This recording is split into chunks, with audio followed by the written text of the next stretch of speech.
Bienvenidos a un nuevo punto de encuentro en la pantalla de Telered, como siempre, aquí los miércoles 21 22. Bueno, tenemos para charlar varias cuestiones. El programa de hoy vamos a estar hablando del tema COVID, lo mal que está la situación en Mercedes, en el país en general, pero en Mercedes en particular. Estuvimos en el Hospital Blas du Barrio hablando con su director, Pablo Cassiani, y charlamos sobre esta cuestión. También estuvimos hablando con la secretaria de Gobierno del municipio, Clara Zunino, hablando del proyecto DuPont. Es importante noticia para la ciudad de Mercedes, un proyecto que va a ser trascendente, importante, que va a generar un polo universitario, tecnológico y además vivienda en esa zona.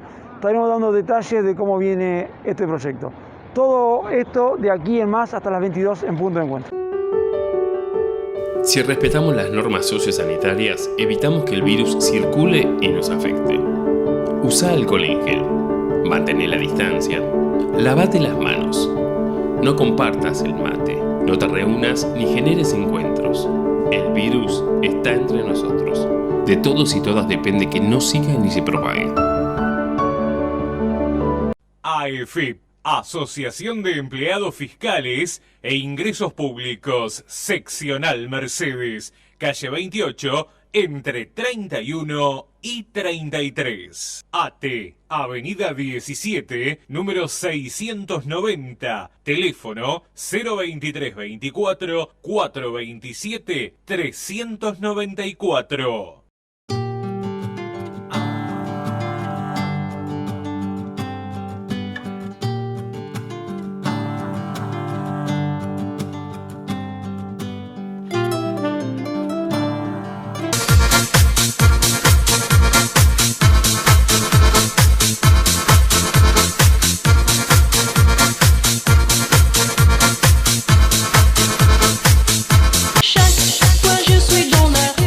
Seguimos en Punto de Encuentro, estamos en la oficina de la Secretaría de Gobierno, estamos con Clara Zunino, su titular. Clara, gracias por recibirnos. Gracias, Mariano, a ustedes. Bien, hay un tema que es importante, trascendente, que tomó notoriedad en los últimos días, pero que los mercedinos están muy ansiosos, ¿no?, por saber bien en qué consiste lo que es la compra, lo que va a ser la compra del predio de DuPont. Vamos a traer a la gente que hoy la situación está planteada, hoy el expediente está subido al Consejo, ¿no? El Consejo tiene que decidir la aprobación o no de esta compra, por lo pronto. Así es. En el día de hoy estamos terminando de recibir el último informe ya para que el Consejo pueda sesionar y decidir sobre esta compra. La semana pasada se reunió la Comisión de Legislación y fue ampliada. Participaron todos los concejales. Yo participé vía Zoom y pudimos contestar las preguntas que se nos hicieron, tanto a mí como a Lucía Ríos, la directora de Planeamiento Territorial, para poder clarificar algunas cuestiones que le quedaban de dudas a los concejales y así poder avanzar con el expediente. Así que ojalá ya podamos convocar a sesión y que sea aprobado. Está bien. ¿Cómo surgió esta idea, Clara? Porque llamó la atención y fue sorpresa para todos, pero sé que tu oficina puntualmente, pero el intendente en sí, vienen trabajándolo hace meses. Hace casi un año que venimos trabajando, sí, ni bien asumí la gestión, el intendente me pidió hacer un relevamiento de los grandes vacíos urbanos que hemos hablado con vos en programas anteriores. Ese programa no solamente tenía como objetivo relevar los espacios del Estado Nacional y Provincial, sino también los espacios de privados que estaban en situaciones como la de DuPont. Aparece DuPont en ese relevamiento, empezamos a indagar y a investigar en cuál era su situación. Obviamente que, esto hay que aclararlo, estamos hablando de la planta de Lycra, que es la parte que quedó abandonada desde el cierre de DuPont, cerrada, y el predio de atrás. No estamos hablando de la parte de nylon, que es la que hoy funciona una empresa. A partir de contacto con representantes de la empresa, tuvimos varias reuniones previas de trabajo, algunas ya empezó a participar el intendente también, y durante todo el año estuvimos presentándole y defendiendo el proyecto que pretendíamos para ese espacio. No fue fácil porque bueno, la empresa está compuesta por capitales también brasileros y norteamericanos, entonces no era una decisión solamente de la gerencia argentina, que era con quien nosotros nos reuníamos. Sí advertimos una grata sorpresa y un interés por el proyecto que le planteaba el municipio y por la posibilidad de que el Estado sea quien resignifique ese espacio. Tenían propuestas también de emprendedores privados, de hecho a fin de año ya la verdad que dábamos por descartada La opción. La gestión, porque bueno, venía avanzando muy fuerte con la empresa a un desarrollador privado. Y a principios de este año, en el mes de marzo, recibimos una llamada del gerente argentino de Corteva, que es actualmente la dueña de ese predio. Y en esa reunión, gratamente nos sorprendimos con el intendente de que nos estaban comunicando que habían decidido apostar a la propuesta municipal, porque ese fue el término. Deciden apostar a la propuesta municipal sabiendo que estaban perdiendo propuestas de desarrolladores privados. Seguramente, claro. Y estamos hablando de 6 hectáreas, Clara. Son, claro, 5 hectáreas del predio que está en desuso abandonado, digamos que da Avenida Escolta, y casi 1 hectárea, sí, lo que es el edificio. Bien, cuando hablabas, recién decías proyectos que le plantearon a la empresa y demás, ¿cuál sería el proyecto? Son varios proyectos, por lo menos lo que se viene comentando, desarrollar varias cuestiones.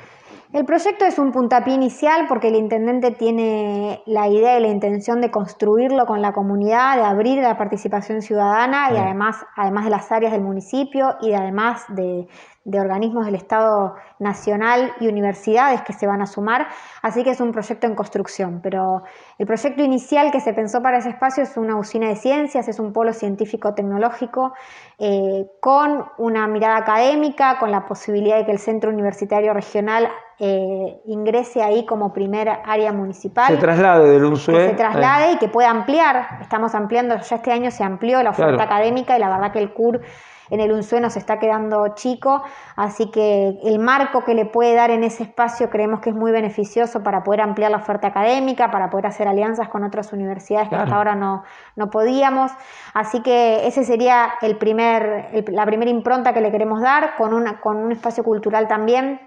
Así que esa es la idea planteada y la idea del puntapié para poder construir con la comunidad qué queremos hacer en ese espacio. Hablando de universidades, una de las que dio el visto bueno, le pareció una buena intención, fue la rectora de la Universidad de Luján, Amalia Testa, que habló muy bien del proyecto. La verdad que escucharla a Amalia fue muy gratificante, no solamente porque ella contó y dio claridad sobre el predio, sobre las cuestiones que generan dudas del predio, más que nada desde lo ambiental. Ella estaba cuando en la universidad, cuando se quiso, como rectora, cuando se quiso aceptar esa donación que en ese momento hacía la empresa, aclaró que quedaba en ese momento, incluso ya comprobado que no había pasivo ambiental que pudiera perjudicar la actividad, con lo cual eso también da muchísima tranquilidad porque es una voz legitimada y una voz respetada por fuera del ámbito municipal y en el ámbito académico, que no es poca cosa, que manifiesta que ese predio no tiene hoy un pasivo ambiental que implique que no se puedan realizar actividades. Y además de eso resaltó lo que me parece realmente da muchísimo orgullo, no solamente por formar parte de este equipo de trabajo, sino por la visión que se tiene y que sea reconocida esa visión del intendente de poder mirar más allá. Creo que la frase que utilizó Amalia es que hay un espíritu de gestionar la ciudad de manera diferente y la verdad que eso... que lo diga una persona como Amalia para nosotros es muy importante. Claro, aparte uno se plantea, me parece a mí, ¿no? En un periodo tan grande, un proyecto a largo plazo, ¿no? Que va más allá de la gestión municipal que termine en el 2023, seguirá con los gobiernos que sigan, ¿no? Es una política de Estado más que nada, ¿no? Claramente es la construcción de una política pública, es arriesgarse, es mirar un poco más allá y poder pensar la ciudad a largo plazo. Y en ese sentido, la verdad que obviamente que una vez que esté aprobada la compra vamos a invitar, nosotros venimos trabajando con la UNLU muchísimos proyectos de extensión y están diseñando parte de la gestión de la política pública local, así que claramente que queremos que la UNLU se sume también a este proyecto y podamos, parte de los proyectos que ellos habían pensado en su momento, poder ejecutarlos. Se habla también de un sector para vivienda, ¿es real eso? ¿Hay intenciones? Las 5 hectáreas que están contiguas, que es el predio que está abandonado, que la empresa nunca utilizó, van a ser sumadas al Banco Municipal de Tierras y sumadas a los proyectos que se están ejecutando con el Ministerio, tanto nacional como provincial. Sí. Es buena la decisión porque ahí hay 2 ejes importantes que se está trabajando desde el municipio o que se tienen que profundizar, que es vivienda y empleo, y ahí va a consensuar las dos, ¿no? Sí, tal cual es. De hecho, la vivienda también, la obra pública genera empleo también. y después ampliar la infraestructura municipal con una visión científico-tecnológica es sumamente novedoso para el municipio, claro. Es explorar en áreas que no tenemos hoy desarrolladas, aprovechando el apoyo que tenemos del Ministerio de Ciencia de Nación, que hoy volvió a ser ministerio, y la verdad que trabajamos mucho con el equipo de Roberto Salvarez, así que la idea es poder generar un proyecto, es muy ambicioso, pero poder generar un proyecto que se pueda ejecutar en el corto plazo. Y también los vínculos que han establecido en estos años de gestión con un montón de universidades. La otra vez, charlando, alguien me decía, hay vinculación y relación con más de 14 universidades del país. Y eso realmente es algo valedero, por un lado porque la gestión también demuestra apertura, es decir, bueno, yo no sabemos todo, las fórmulas no las sabemos todas nosotros, vamos a buscar conocimiento de otro lado. Y que esas universidades vengan y confíen también es un dato trascendente. Teniendo en cuenta esto que van a armar, ¿no? Si se puede armar este polo universitario y tecnológico. Sí, así es. Creo que la alianza y el espíritu mismo de las universidades nacionales que se crearon en la gestión de Cristina Fernández de Kirchner tienen esa impronta y esa mirada de apoyar a la gestión local. Con las que venimos laburando y trabajando, los proyectos están apuntados a eso, a que la universidad genere conocimiento que pueda ser aplicado, en este caso a las gestiones locales. Y claramente que le da una calidad a la política pública que no se la daría en caso de no participar. Más allá de lo que es la oferta universitaria y que nosotros apuntamos a que los jóvenes puedan estudiar en Mercedes y quedarse en Mercedes y trabajar y aplicar su conocimiento y devolverle a la comunidad ese conocimiento en Mercedes, también trabajamos distintos proyectos, todas las áreas se vinculan con alguna universidad, en proyectos de investigación, en proyectos de planificación, en conocimiento aplicado, así que claramente que eso le da otra calidad a la gestión. Claro, le contamos un poquito a la gente, ¿no? Pero no es lo mismo, hay proyectos, por ejemplo, de investigación que tienen que ver con la ampliación de la ciudad, la obra pública, qué obra pública privilegiar, qué obra pública no, y más allá de opiniones, o sea, es un municipio de gestión moderna, digamos, antes quizás era más opiniones de entendidos, de gente de la ciudad, ahora abrir eso a algo más profesional, más técnico, le da, vos decís, otra calidad, pero también le da otra visión de Mercedes de acá a muchos años. Totalmente, el conocimiento científico y académico aplicado puede generar políticas a mediano, largo plazo y además monitorear esas políticas, que es algo que en la planificación estratégica nos planteamos como objetivo, que a veces la diaria no nos permite hacerlo porque uno implementa una política y esa política debe ser monitoreada para poder ser evaluada y poder ser corregida. Y eso a la universidad le suma un valor agregado importantísimo. Sí, más teniendo en cuenta, ¿no?, de lo que eran los municipios hace 15, 20 años atrás, donde se encargaban de pocas cosas, ¿no?, de gestionar, y hoy hay que gestionar educación, salud, seguridad, todo. Y entonces se necesita ese valor agregado que te da el conocimiento, digamos, más acabado, ¿no? Tal cual, y también una ambición del intendente es poder reforzar ese municipalismo, de poder reforzar esa gestión local y que no sea esto que vos decís, como en algún momento los municipios eran prestadores de servicios básicos y hoy ya no, hoy son el protagonista de la gestión pública y por suerte tanto el Estado nacional como provincial tienen esa visión y por eso hoy los intendentes en general cobran muchísimo más protagonismo y pueden influir, decidir y modificar esas políticas públicas que se hacen en base a eso, que hoy haya intendentes como Jorge Ferraresi en la gestión. Eso implica también que la mirada de la política pública esté pensada desde el territorio. Ni hablar de Catopodis en obra pública. Ni hablar de Catopodis. Digo, la política pública hoy vemos que está pensada desde el territorio y desde la gestión local, que es en definitiva donde repercuten. Sí, hablaba cuando surgió el tema Dupont, tuve posibilidad de charlar con algunos vecinos de ahí, que viven por ahí, están muy contentos con el proyecto. Y más que nada por el tema de también, y me hizo acordar un poco a la trocha, porque me hablaban del tema seguridad, del tema de darle un embellecimiento al barrio, a la zona. Me parece que tiene un enfoque en algún lado parecido a lo que se hizo en la trocha, ¿no? Yo creo que justo en una charla con compañeros y compañeras la semana pasada donde hablábamos del proyecto, para nosotros como gestión y también como militantes políticos creo que esto va a ser un segundo hito tan importante como la trocha, porque es el comienzo, como dijo el intendente, de algo histórico es la resignificación de un espacio vacío y abandonado, y en este caso tan importante como Dupont, ¿no?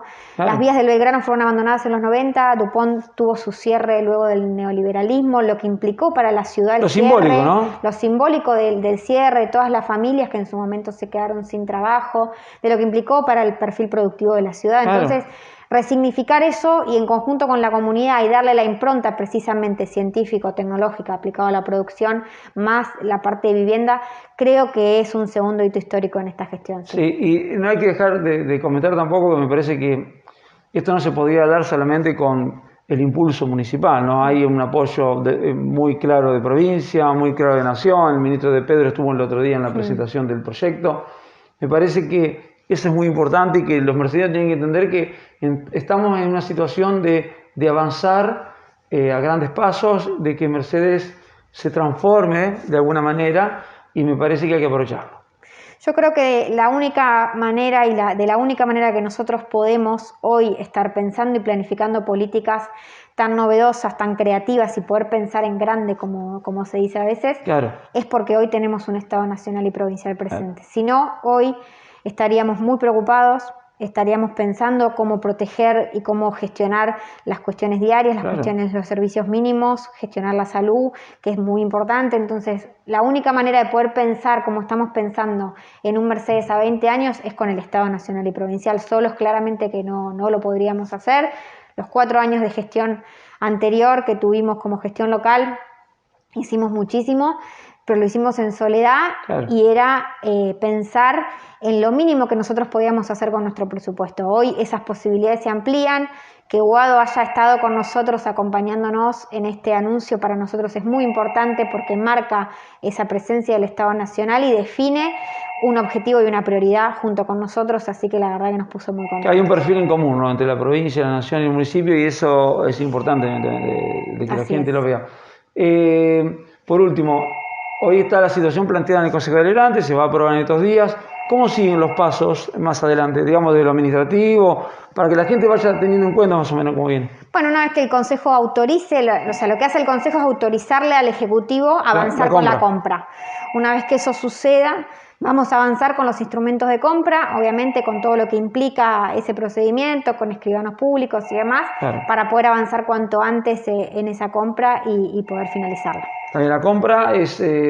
¿Se sabe la cifra? ¿Se pudo...? Sí, es $300.000, que son, hay que aclararlo, son dólares que se pudieron obtener a partir de la venta que hizo el municipio el año pasado, te acordarás, a los capitales alemanes de las últimas 10 hectáreas del parque industrial. Así que con esos $800.000 que resultaron de esa venta, hoy parte de eso, fíjate lo importante que es pensar esas políticas públicas, tanto que se discutió en ese momento en el Consejo también, de hecho salió por mayoría. Que con ese dinero hoy se puede reinvertir, en este caso una pequeña parte en Dupont. Hay más proyectos y hay más inversiones que se están pensando. Es una inversión, si uno se pone a pensar, $300.000 por 6 hectáreas es un precio, no digo que está regalado porque es mucha plata, pero es un precio bastante bajo para el mercado. Yo creo que sí, es la oferta que nosotros pudimos hacer y es algo que fue aceptado, como te digo, porque la empresa valoró lo que implica la resignificación simbólica y el proyecto y lo que como Estado podemos hacer. Nosotros no somos un desarrollador urbanístico que simplemente quiere llegar y hacer un proyecto inmobiliario, que también estaría bien, sino que hoy estamos pensando como Estado y eso fue valorado por la empresa para fijar ese precio, entiendo. Clara, gracias por estos minutos y estaremos atentos a ver cómo se termina dando esta negociación que desde el municipio está cerrada, falta la aprobación del Consejo. Así es, gracias Mariano y feliz día. Gracias, Iván. Si respetamos las normas sociosanitarias, evitamos que el virus circule y nos afecte. Usa alcohol en gel. Mantén la distancia. Lavate las manos.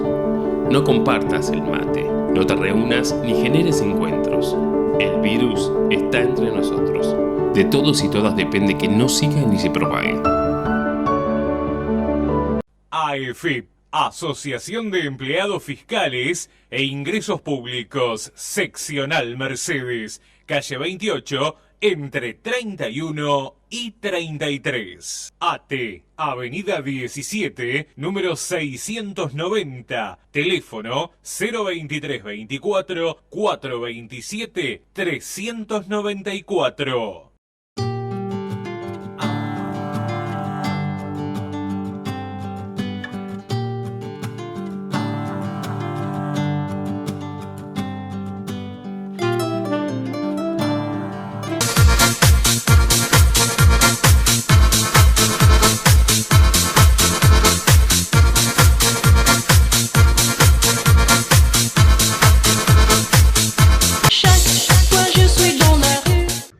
Seguimos en Punto de Encuentro, nuevo bloque. Esta vez nos encontramos en el Hospital Blas Dubarry. Estamos en la oficina del director Pablo Cassiani. Pablo, gracias por recibirnos. No, gracias a vos, Mariano.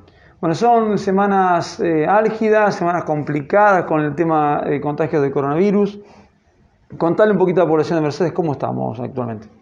La verdad que estamos viviendo, como bien vos lo decís, semanas muy agotadoras, ¿no? Para lo que es todo el sistema de salud, tanto público como privado. Hemos tenido una suba sideral de casos.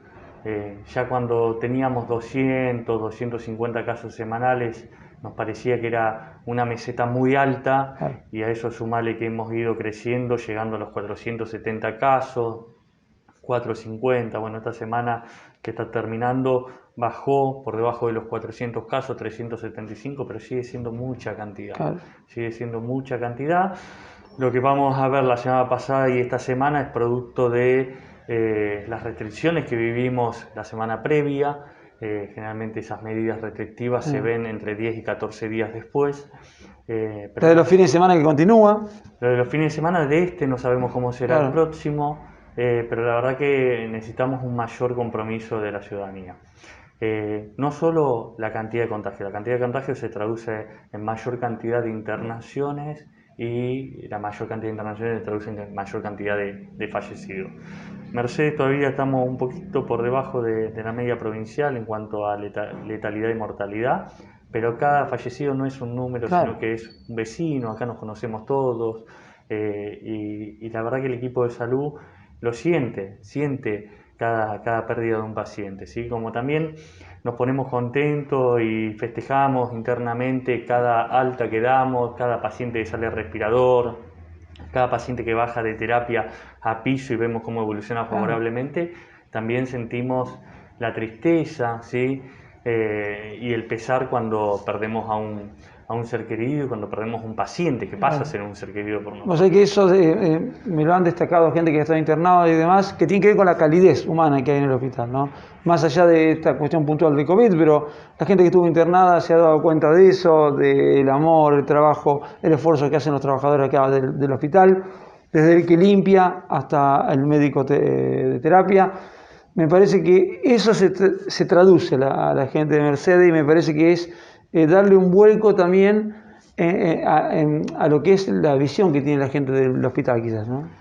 La verdad que, digamos, yo digo, no podemos fallar en cuanto a estar acompañando a ese paciente que está solo, que sus familiares puedan entrar a la habitación, tanto en terapia como en piso, puedan acompañarlo. Eso la familia lo valora mucho, ¿sí? Entonces tal vez no tenemos la máxima complejidad, pero tenemos la máxima complejidad en cuanto a condición humana, ¿no? Claro. Y después es un bicho traicionero, digo yo. Hay veces que responde bien, hay veces que responde mal, hay veces que no hay una patología del paciente que justifique un cuadro de gravedad, y sin embargo lo tenés. Pero bueno, ya van 3 o 4 semanas que el sistema de salud está al borde, al límite, minuto a minuto contando las camas, pidiéndole a la gente de estadística censos diarios 3 veces por día para poder actualizar el estado, viendo dónde va tal paciente, esto, lo otro. Por ahora estamos cumpliendo el máximo objetivo, que es que a ningún mercedino le falte una cama. Pero necesitamos que baje, ¿sí? Necesitamos que baje la cantidad de contagios, de la única forma de que baje la ocupación de camas, porque está al límite, ¿sí? Siempre con muy poquitas camas en tercer piso, que es todo un área de internación para pacientes COVID, y en terapia, ¿sí? Donde el recurso humano es más limitado, y no es fácil conseguirlo tampoco. Médico de terapia es muy difícil conseguir, y sin embargo nosotros contamos con 2 por día. Los enfermeros que se capacitan y que tienen que saber manejar correctamente un paciente respirado, pronarlo, que es darlo vuelta al paciente, los kinesiólogos, todo el personal auxiliar, ¿sí? Porque no muere ahí, sino que además está todo el personal de laboratorio, de higiene hospitalaria, de imágenes, es un sinfín de gente, el personal administrativo, el secretariado, estadística. Así que bueno, nada, estamos frente a un estrés muy importante, que lo venimos aguantando, y también en esta ola de contagio también se nos contagia personal propio. Claro. Entonces, cuando no tenemos un compañero o compañera de trabajo, uno tiene que reemplazarlo, y eso también genera una sobrecarga. Sí, es importante también pensando a futuro. Ya después vamos a hablar un poquito de cómo se va visorando casi un final para esta pandemia en el corto plazo, en mediano plazo. Pero mayo fue un mes difícil también, ¿no? Muchos, por lo menos la sensación que uno le da, no sé si estadísticamente lo manejan así, muchos fallecidos, los primeros días de junio también. Ha bajado también el porcentaje, el nivel de edad de la gente que entra a terapia. Antes eran mayores de 70, porque hay, ahora vemos gente de 40, 50 años en terapia en situación complicada. ¿Es tan así lo que uno ve de afuera o es una sensación nada nuestra? No, mira, estamos frente a una nueva pandemia. Es una pandemia totalmente distinta a la que nos preparamos el año pasado y por eso yo siempre lo reitero con este concepto de pandemia nueva. Y pandemia nueva por 3 pilares fundamentales. Una, que el virus es distinto, es otro virus, es un virus que ha mutado, que las cepas tienen un comportamiento totalmente distinto. Bien vos lo decías, el año pasado la preocupación eran los adultos mayores y quienes se internaban eran adultos mayores. Rara vez teníamos un paciente joven internado y de hecho fallecidos menores de 60 años tuvimos muy poquitos el año pasado. Este año ataca a todos por igual, con la salvedad que los adultos mayores en su gran mayoría están protegidos por la vacuna. Los últimos fallecimientos que tuvimos que lamentar son sin vacuna, en la gran mayoría, y de las personas que tenemos en terapia, el 80% ni siquiera está inscrito para recibir la vacuna. Y después tenemos pacientes internados con una vacuna, pero que se contagiaron dentro de los primeros 15 días post vacuna. Entonces no tuvo oportunidad esa vacuna de generar inmunidad dentro del cuerpo. O sea, es fundamental la vacuna. Estás diciendo algo que es trascendente. La verdad que nosotros lo vemos, digamos, lo vemos en los pacientes que tenemos internados. Y después lo otro es, a ver, yo digo, es un virus nuevo, es un sistema de salud distinto al que iniciamos el año pasado, era un sistema de salud que se fortaleció, que creció en recursos materiales, en recursos humanos, pero que se ha ido desgastando, ¿no? Que está cansado y ese desgaste, ese estrés que te mencionaba al principio se siente y se siente mucho. Y la tercera es la relación de la comunidad contra el virus, ¿sí?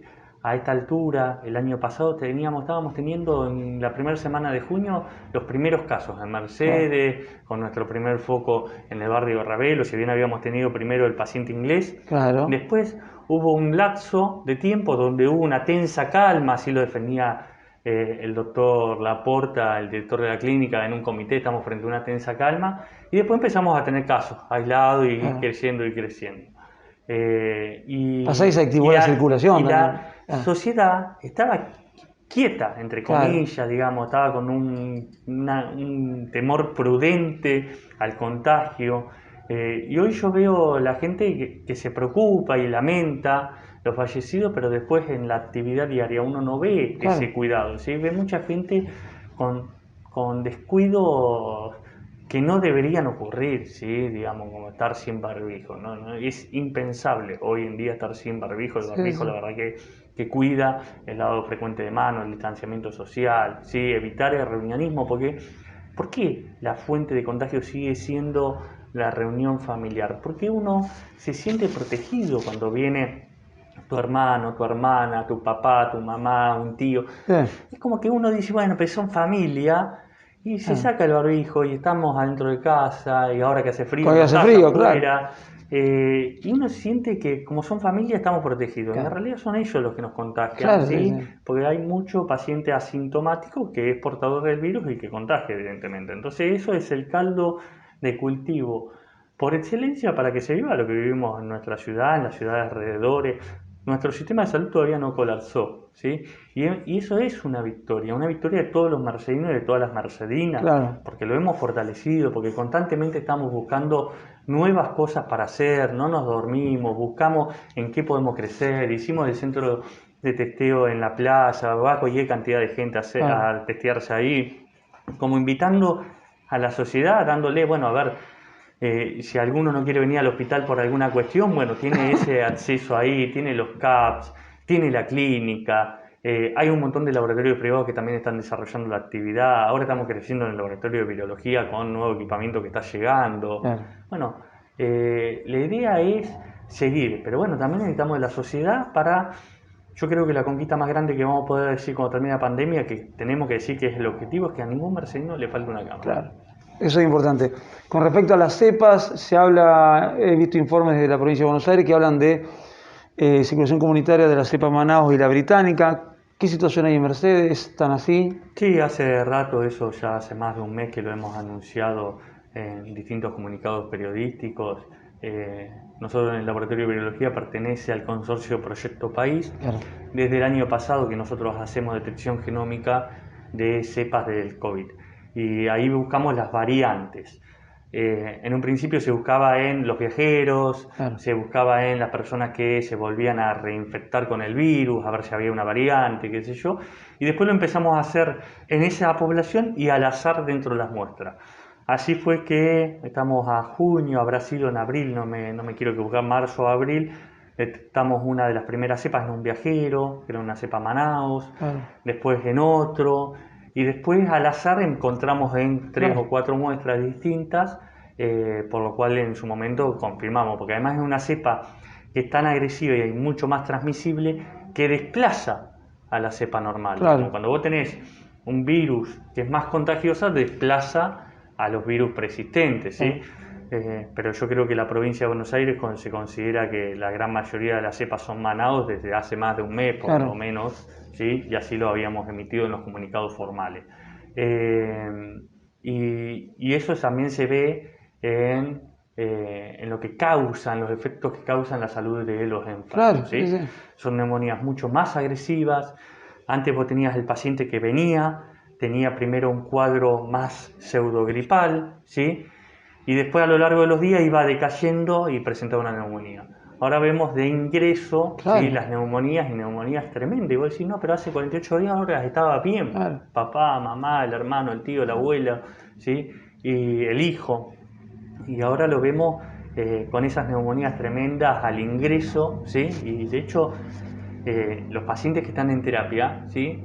La fuente de pacientes para la terapia es la calle. Digamos, no son pacientes que se complican en el tercer piso y después Claro. suben a terapia. Sí, sí. Hay pacientes así, pero la gran Van mayoría viene derecho directamente de claro. guardia, paciente que viene en la calle, guardia, terapia, ¿sí? Claro. Hace se salta el escalón del medio de cuidados intermedios que uno puede brindar. Y que eso también para contarle a la gente, para que sepa que hay un periodo, al ser pacientes más jóvenes también, hay un periodo mucho más largo de ocupación de camas, ¿no? Dentro del hospital. Digamos, el recambio de pacientes en las camas es más lento. Se llama así, se llama girocama. Girocama. ¿sí? El girocama se hace más lento. En algunos pacientes, en otros justamente por la agresividad es más rápido porque lleva al óbito precozmente. Claro. Pero bueno, la verdad que es una gestión difícil, ¿sí? Ya gestionar una pandemia es difícil, gestionar una pandemia donde el virus va mutando también es difícil. Hay un horizonte, ¿sí? Hay un aumento en la vacunación. El fin de semana llegaron 6.000 vacunas Sí. a nuestra ciudad. Digamos, con esas vacunas casi el 80-90% de los inscriptos va a estar. Queda muy poca gente Sí. por inscribirse. Se tienen que inscribir esos 15.000 mercedinos que faltan inscribirse. Todos los que nos están escuchando en casa, aunque no tengan patología de riesgo, se pueden inscribir. Ya, de Después- 18 a 59 años, ¿no? Después la Se abrió. provincia ve Sí. qué turno le asigna, ¿sí? Pero vacunatepba.gba.gov.ar, todos deben inscribirse, ¿sí? Porque vemos los efectos de la población vacunada, digamos, Claro. mejor dicho, no vemos a los pacientes correctamente vacunados en nuestro hospital. Lo que decías vos, más del 80% de la gente que estaba hoy en terapia intensiva, que decimos a los mercedinos, que no está vacunada. No- Y no ni está inscripta. inscripta. Claro, es más grave todavía la situación. Por eso es que, bueno, yo quería hablar un poquito de esto, también de la esperanza, de lo que se viene. La vacunación viene siendo efectiva, viene avanzando. Se calcula que entre junio y julio se va a vacunar un núcleo muy importante de los argentinos, de los mercedinos en particular, ¿no? Pero, ¿cómo lo ves vos a esto? ¿Ves la luz al final del túnel de esta pandemia? Mira, uno nunca pierde la esperanza porque si no es imposible trabajar el día a día, pero también desde el lugar que me toca a mí, desde el rol dentro del hospital, uno baila con la más difícil, ¿no? Sí, sí. Y baila con el sufrimiento, con la desazón diaria. Entonces también Claro. es difícil generar un optimismo, cuando ya lo tuvimos varias veces, el optimismo frente a lo que nos toca vivir hoy. Hoy mi responsabilidad máxima es sobre el paciente enfermo, ¿sí? Lo que queremos es que la gente no se enferma. Y para que la gente no se enferme hay dos formas. Una es a través de los cuidados que ya hemos aprendido a lo largo de casi 18 meses y la otra es la vacunación, ¿sí? Pero aunque hoy se vacunase el 100% de nuestra comunidad, ¿sí? Vamos a seguir teniendo enfermos si no nos cuidamos, y sobre todo las personas que se vacunan tienen que cuidarse las siguientes 3 semanas post vacunación, porque la gente dice, bueno, hoy voy a poder abrazar a mi nieto. No, hoy no podés abrazar a nadie, hoy tenés que cuidarte, tenés que darle tiempo, porque no hay picardía más grande que la de contraer el virus cuando recibimos la vacuna, ¿sí? Y la vacuna tampoco previene el contagio, ¿sí? La vacuna lo que previene son las formas graves de la enfermedad. Teniendo 2 dosis previene más, teniendo una ya previene, ¿sí? Y no teniendo ninguna... Es más, ese vacunado se puede contagiar y contagiar a otros sin saberlo, encima. Sí, ahora hay un estudio que con 2 dosis de Sputnik la posibilidad de contagio es prácticamente nula, claro. ¿sí? Lo cual es algo muy bueno, y sobre todo que es una de las vacunas que se va a producir en nuestro país, que se estima en las próximas semanas ya empezar a tener una cuantía bastante importante, ¿sí? Hay otros estudios con el resto de las vacunas en orden similar, pero bueno, todavía no han salido, este es el primero que ha salido. Pero bueno, yo creo que los cuidados como comunidad los vamos a seguir teniendo mucho tiempo. Mucho tiempo, superando el año calendario. ¿Sí? Y más teniendo en cuenta esto de las mutaciones, que decías vos, vamos a ver qué nos depara el año que viene, ¿no? Totalmente. Ya se están hablando de nuevas mutaciones en distintos lugares del planeta, hay que seguir en esa lucha, sí o sí. No queda otra, digamos, no queda otra. No te podés cansar o aburrir de la pandemia, es lo que nos tocó.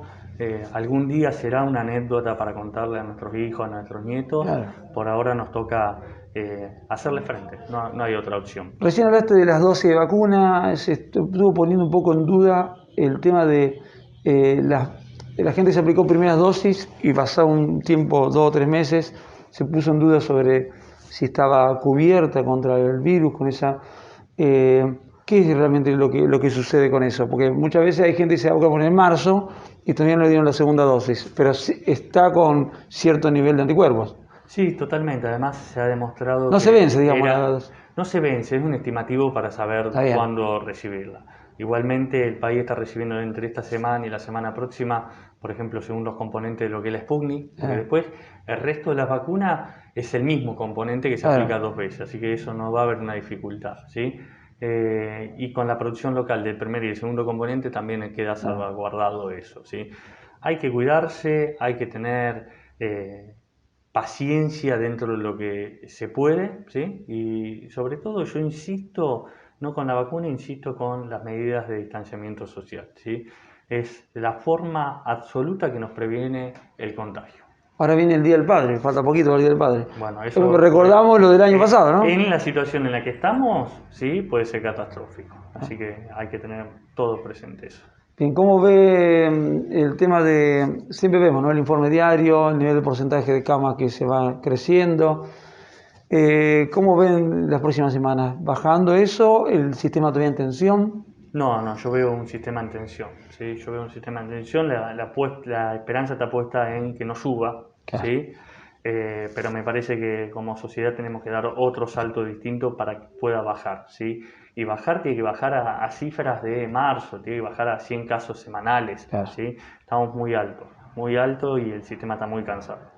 Bueno, sí tuvieron la suerte en su momento de vacunar, inocular, digamos, todo el personal de salud, ¿no? Sí, eso es una fortuna. Siempre aparece alguno nuevo, digamos, nunca llegas al 100%, porque claro. Hay alguno que no, en su momento no se la pudo dar por distintos motivos o no estaba decidido y entonces ahora aparece, pero afortunadamente se puede vacunar automáticamente. Así que sí, eso es distinta la situación a lo que teníamos el año pasado, donde teníamos una gran cantidad de bajas dentro del personal y ahora no es así.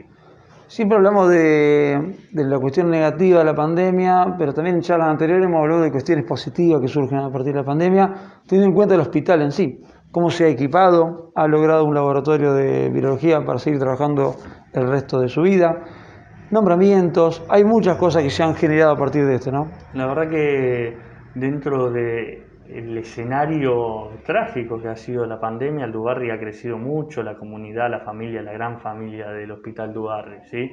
tanto en recursos humanos como en equipamiento y en proyectos. No estamos en época de dar grandes noticias, pero tenemos proyectos prácticamente en todas las líneas de trabajo, en todos los servicios. Hay una inquietud permanente por crecer. Ha crecido muchísima la dotación, ha crecido muchísimo la capacidad en la atención. Digamos, el paciente viene y tiene la gran mayoría de los servicios con un turno inmediato. Entonces, bueno, la verdad que estamos contentos, ¿sí?, de lo logrado. El viernes pasado teníamos una reunión de CATA, que es el Consejo Asesor Técnico Financiero, viendo posibles modificaciones a la planta de edilicia del hospital para que siga creciendo.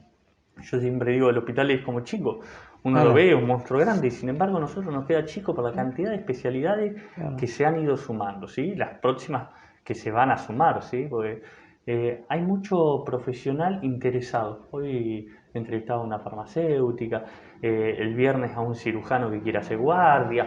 Digamos, son hechos que antes no se daban. Claro. Y que Antes era difícil conseguir médico. Pediatra, siempre un poco el ejemplo del pediatra, no había pediatra para el hospital. Pediatra tenemos mucha cantidad y el proyecto para octubre de la residencia en pediatría. Eso es la verdad que es algo formidable, porque finalmente es un hito en el cual nosotros pasamos a formar nuestros propios pediatras. La carrera de enfermería, no nos olvidemos. La carrera de enfermería que estamos cursando actualmente, que el año que viene abrirá de vuelta para otra vez, y que los de segundo año cursen con los de primer año, y el otro año, en vez de hacerlo a corte cerrado, que sea anual. Entonces hay muchos proyectos, y me imagino lo que hubiese sido sin la pandemia, pero bueno, uno acepta, y también la pandemia ha sido facilitador de algunos procesos. Bien, bien, bien. Bueno, Pablo, como siempre, gracias por recibirnos, llevar este mensaje a la gente, ¿no?, de que estamos en el medio de un huracán de COVID, y que hay que seguir cuidándose y mantenerse, tratar de estar al margen de este virus, ¿no? Bueno, a cuidarnos todos. Muchísimas gracias, Mariano, y feliz día en el Día del Periodista. Gracias, Pablo. Si respetamos las normas sociosanitarias, evitamos que el virus circule y nos afecte. Usa alcohol en gel. Mantén la distancia. Lavate las manos. No compartas el mate. No te reúnas ni generes encuentros. El virus está entre nosotros. De todos y todas depende que no siga ni se propague. AEFIP, Asociación de Empleados Fiscales e Ingresos Públicos, Seccional Mercedes, calle 28, entre 31 y 33. AT, Avenida 17, número 690, teléfono 02324 427 394.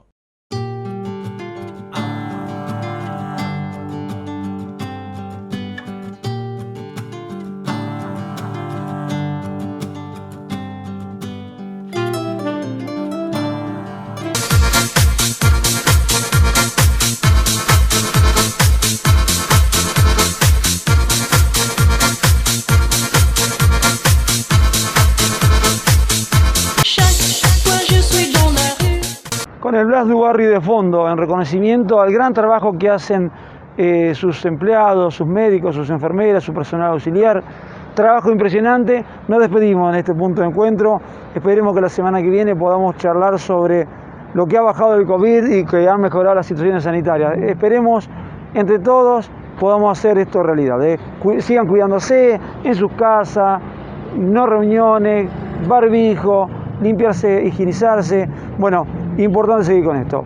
Nos reencontramos el próximo miércoles, como siempre, aquí por Telered.